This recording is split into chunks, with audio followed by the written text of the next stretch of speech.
QBTS surged 24.46% to $24.02 on May 21st, and the consensus reading is straightforward. Government money validates the sector, retail momentum follows, stock goes up. But the equity stake structure is what the consensus hasn't priced correctly yet.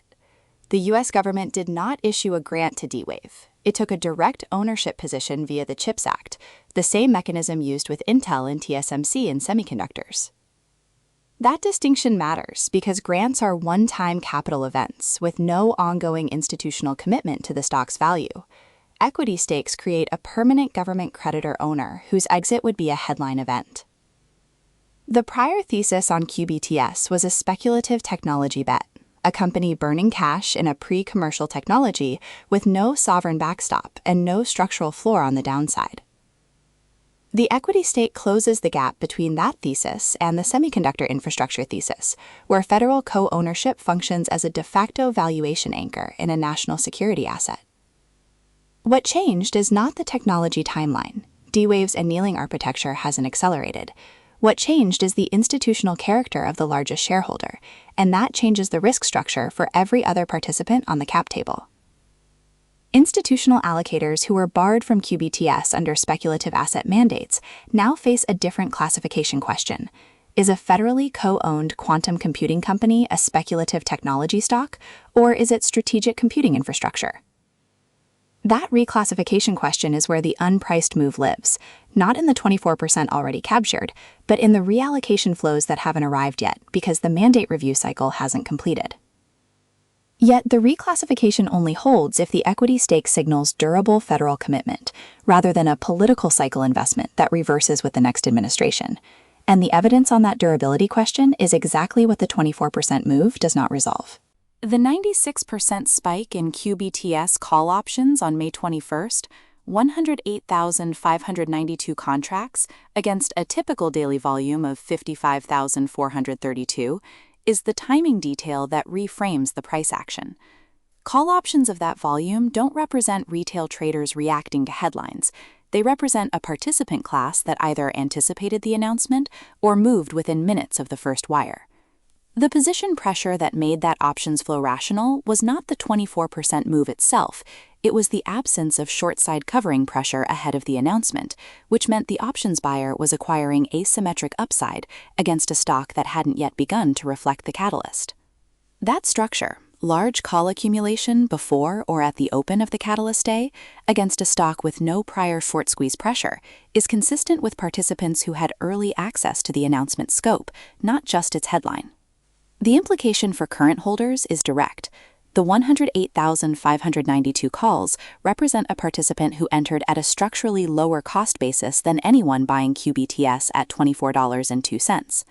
If those calls were purchased at strikes between $15 and $20, the range QBTS occupied in the days prior, they are now deep in the money, and the holder faces a binary decision: exercise and accumulate shares, or sell the contracts into the momentum and exit.